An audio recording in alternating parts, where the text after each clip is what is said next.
चंद्रयान 3 के साथ भारत ने एक बार फिर चांद की सतह पर पहुंचने की कोशिश शुरू की ईटीआई। भारतीय अंतरिक्ष अनुसंधान एजेंसी आईएसआरओ के वैज्ञानिक 14 जुलाई 2023 की दोपहर खुशी से झूम उठे। श्रीहरिकोटा के सतीश धवन स्पेस सेंटर से चंद्रयान 3 को लॉन्च किया गया। आईएसआरओ का पिछला मून मिशन चंद्रयान 2 आखिरी दौर में फेल हो गया था। चंद्रयान 3 से सबक लेकर डिजाइन किया गया है। चांद पर सफल लैंडिंग के साथ ही भारत ऐसा करने वाला चौथा देश बन जाएगा। अब तक केवल अमेरिका, रूस और चीन ही चांद पर सॉफ्ट लैंडिंग कर पाए हैं। आईएसआरओ ने चंद्रयान 3 को कई तरह के टेस्ट से गुजारा है ताकि चंद्रयान 2 जैसी चूक न होने पाए। चंद्रयान 3 प्रोजेक्ट से जुड़ी हर बात 5 पॉइंट्स में समझिए। चंद्रयान भारत का महत्वाकांक्षी अंतरिक्ष प्रोजेक्ट है। इसके जरिए भारतीय वैज्ञानिक चांद के बारे में ज्यादा से ज्यादा जानकारी हासिल करना चाहते हैं। आईएसआरओ ने 2008 में चंद्रयान 1 लॉन्च किया। वह डीप स्पेस में भारत का पहला मिशन था। 2019 में चंद्रयान 2 को लॉन्च किया गया। 14 जुलाई 2023 को श्रीहरिकोटा से चंद्रयान 3 उड़ान भरेगा। चंद्रयान 2 में जहां ऑर्बिटर, लैंडर और रोवर थे, वहीं चंद्रयान 3 में प्रपल्शन मॉड्यूल, लैंडर और रोवर होंगे। चंद्रयान 3 का लैंडर सरोवर चंद्रयान 2 के लैंडर सरोवर से करीब 250 किलो ज्यादा वजनी है।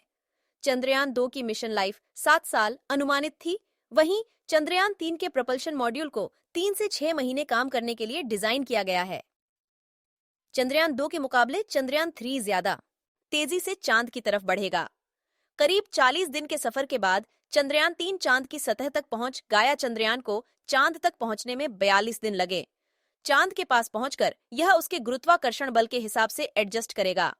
वृत्तीय कक्षा को घटाकर 100 बरस 800 किलोमीटर तक लाने के बाद चंद्रयान 3 का रोवर प्रपल्शन मॉड्यूल से अलग हो गया और सतह की ओर बढ़ना शुरू किया। रोवर के भीतर ही लैंडर मौजूद है। 615 करोड़ रुपए की लागत वाले चंद्रयान 3 मिशन का लक्ष्य वही है जो पिछले प्रोजेक्ट्स का था, चांद की सतह के बारे में ज्यादा से ज्यादा जानकारी जुटाना। चंद्रयान 3 के लैंडर पर 4 तरह के साइंटिफिक पेलोड, चांद की सतह के रासायनिक और खनिज संरचना की भी स्टडी होगी। अनजान सतह पर लैंड करना बड़ी चुनौती है। यह एक ऑटोनॉमस प्रक्रिया है जिसके लिए कोई कमांड नहीं दी जाती। लैंडिंग किस तरह होगी यह ऑनबोर्ड कंप्यूटर तय करता है। अपने सेंसर्स के हिसाब से लोकेशन, हाइट, वेलोसिटी वगैरह का अंदाजा लगाकर कंप्यूटर फैसला लेता है। चंद्रयान 3 की सॉफ्ट लैंडिंग सटीक और सही होने के लिए कई तरह के सेंसर्स का एक साथ ठीक काम करना जरूरी है। विज्ञान का लिहाज से चंद्रयान 3 मिशन से कई अहम सवालों के जवाब मिल सकते हैं। मसलन, चांद की सतह पर भूकंप वाली लहरें कैसे बनती हैं? चांद की सतह थर्मल इंसुलेटर की तरह व्यवहार क्यों करती है? चांद का केमिकल और एलिमेंटल कंपोजिशन क्या है? यहाँ के प्लाज्मा में क्या क्या है? चंद्रयान 3 मिशन की सफलता भारत के अंतरिक्ष कार्यक्रम की सबसे बड़ी उपलब्धि ही में से एक होगी।